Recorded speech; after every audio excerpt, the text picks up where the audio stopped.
그룹의 방향과 전략을 총괄 지휘하고 있는 조직입니다. 최근 삼성 갤럭시 노트 7 리콜 사태, 사실 이번 리콜 사태의 근원은 미래전략실이었습니다. 애플 아이폰 7 출시 한 달 전에 갤럭시 노트 7을 급히 출시한다는 결정이 미래전략실 주도하에 내려졌고, 각 계열사는 무조건 이에 따라야 하는 경직적 조직 문화가 대량 리콜 사태를 초래했습니다. 오늘 저희가 다룰 삼성물산 제일모직 합병도 총수 일가의 비선 실세라 할 수 있는 삼성 미래전략실에서 추진한 일입니다.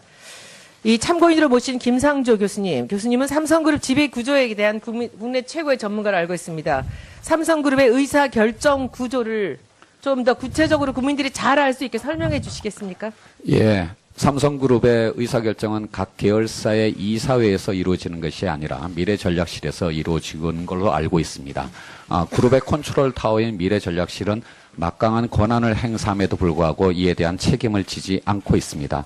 바로 그렇기 때문에 많은 경우 무리한 판단을 하게 되고요. 이것이 심지어는 불법 행위로 이어지는 경우도 없지 않다고 생각을 합니다. 네, 감사합니다. 합병 전 삼성물산은 자사주를 보유하고 있었습니다. 원래 자사주는 표결 권한이 없습니다. 그래서 합병 상대인 제일모직의 대주주 KCC의 자사주 전체 5.76%입니다. 전체를 팔아 넘겼고, 물론 KCC는 합병에 찬성을 했습니다. 이재용 부회장님, 그때 왜 파셨습니까? 전 아까 손 의원님께서 말씀하신 노트 7 관련해서 저희 제품을 사랑해 주시고 많은 기대를 가지셨던 저희 소비자분들께 저희가 그것도 실망을 안겨드려서 정말 송구한 마음을 갖고 있고. 제 시간이라 좀 시간이 없습니다. 제 질문에 딱 대답을 해주셨으면 좋겠습니다. 왜 파셨습니까? 5.76% 자사주? 제가 정확한 경위는 모르고 당시 삼성 물산 합병 전에 이루어진 일로 네, 기억하고 알겠습니다. 있습니다. 그러면 나중에 이 PPT는 화면들 봐주시고요.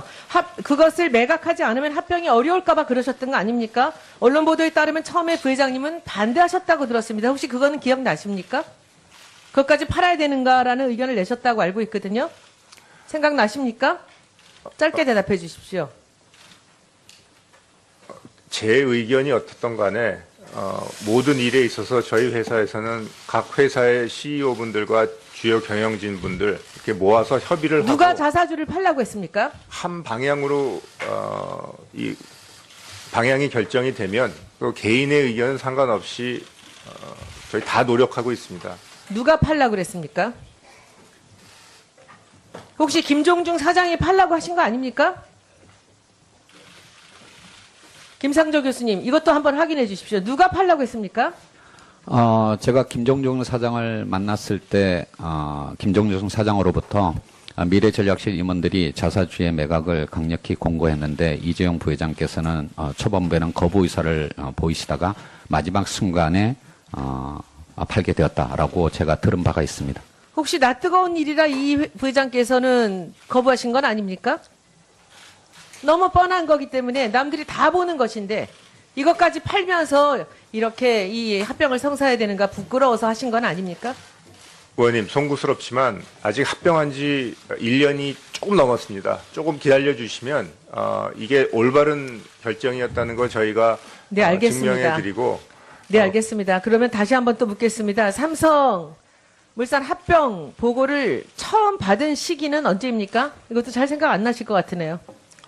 정확한 시기는 기억하지 않지만 당시 구 삼성물산과 제일모직의 최고 경영진 몇 분들이 협의를 한 다음에 저에게도 의견을 물어왔던 네. 기억이 납니다. 제가 궁금한 게 많은데 부회장께서 기억이 잘 안 나시는 것 같아서요.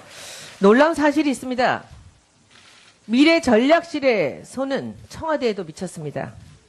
지난 국민연금공단 기관 보고 때도 말씀드린 내용으로 이미 2015년 5월 말 삼성물산 합병 계획이 발표되기 한 달 전 4월에 청와대에 지시가 있었습니다. 이것은 2016년 11월 29일 한겨레 보도를 참고하시기 바랍니다. 당시 청와대 경제수석은 이번 박근혜 최순실 사건의 각 각종 지시를 충실하게 이행한 안종범이었습니다.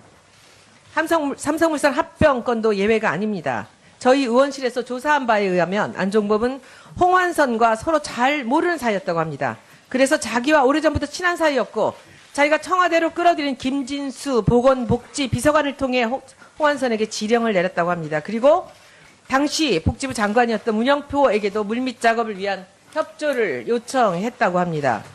홍완선 이사, 김진수 보건복지 비서관으로부터 삼성물산 합병에 관해 무슨 지시를 받았습니까? 예, 일체의 지시를 받은 사실이 없습니다. 모든 국민이 지켜보고 있습니다. 청문회장입니다. 허위 진술 시 위증죄로 처벌됩니다. 그렇게 대답하실 줄 알았습니다.